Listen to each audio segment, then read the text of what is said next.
Ndugu waandishi wa habari, Jumuiya ya Umoja wa Wanawake wa Chama cha Mapinduzi UWT Taifa, kupitia kwangu kama mwenyekiti, nimewaita leo tarehe 28 mwezi wa 3 2025 katika ukumbi huu wa UWT mkoa wa Dodoma kulaani shambulio la kudhuru mwili alilofanyiwa mwenezi wa baraza la wanawake la Chadema Bawacha, ndugu Sigilada Mligo. Kwa mujibu wa taarifa iliyotolewa na kamanda wa polisi wa mkoa wa Njombe tarehe 26 mwezi wa 3 2025 kuhusu tukio hilo, alieleza kuwa ndugu Sigilada Mligo ameshambuliwa na mmoja wa walinzi wa chama hicho anayefahamika kwa jina la Noel Olivale baada ya kutokea mzozo ndani ya kikao cha ndani cha chama hicho. Kwa kuwa UWT, moja ya madhumuni na majukumu ya UWT pamoja na mengine, na kwa mujibu wa kifungu cha F na nukuu, chombo cha ukombozi wa wanawake wa Tanzania dhidi ya unyanyasaji, unyonyaji, ukandamizaji, uonevu na mila zote zinazorudisha nyuma maendeleo ya wanawake, mwisho wa kunukuu. Hivyo, shambulio la kudhuru mwili dhidi ya mwanamke wa Tanzania ndugu Sigilada Mligo, mwenezi wa Bawacha, lililopelekea maumivu hadi kufikia hatua ya kulazwa, ni unyanyasaji, ni ukandamizaji na uonevu dhidi ya mwanamke, jambo ambalo ni baya sana na UWT tunalipinga kwa nguvu zote na kukemea vikali. UWT inashangazwa na ukimya wa viongozi wa baraza la wanawake la Chadema juu ya shambulio la kudhuru mwili kwa kiongozi wa ngazi ya juu wa baraza hilo kwa nafasi ya mwenezi.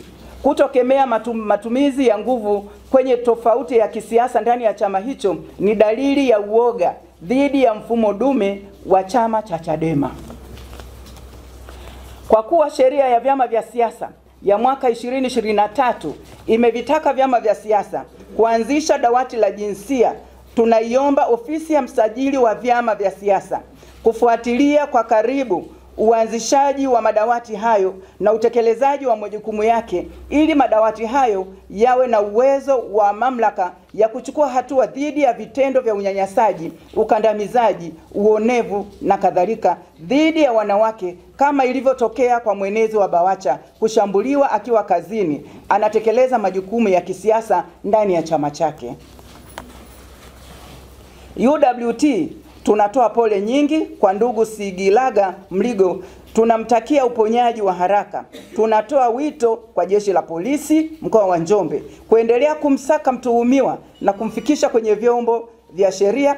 UWT ipo tayari kumwekea mwanasheria ili haki iweze kutendeka kwa ndugu Sigilada Mligo.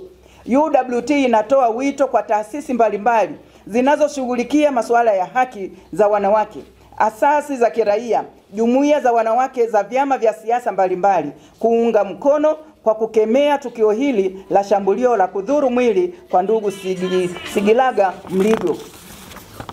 Kwa niaba ya UWT kuendelea kuwahamasisha wanawake kujiandaa vizuri na kujitokeza muda ukifika kuchukua fomu na kugombea nafasi za ubunge wa majimbo, udiwani wa kata kwenye vyama mbalimbali kwenye uchaguzi mkuu wa mwaka 2025.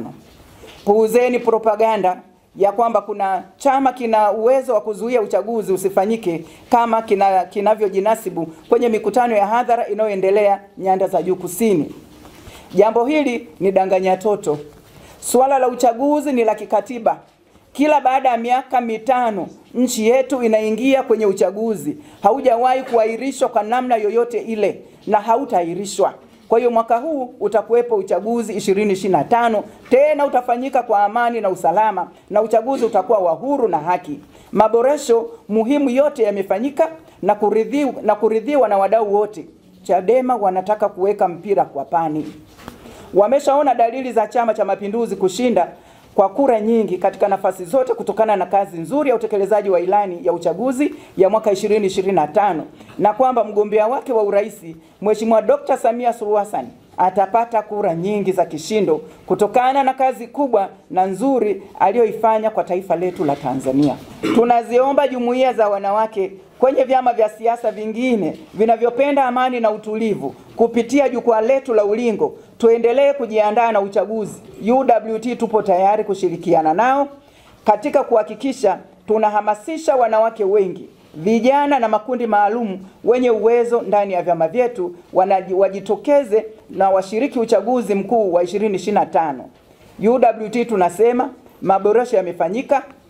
Kituo kinachofuata ni uchaguzi mkuu 2025.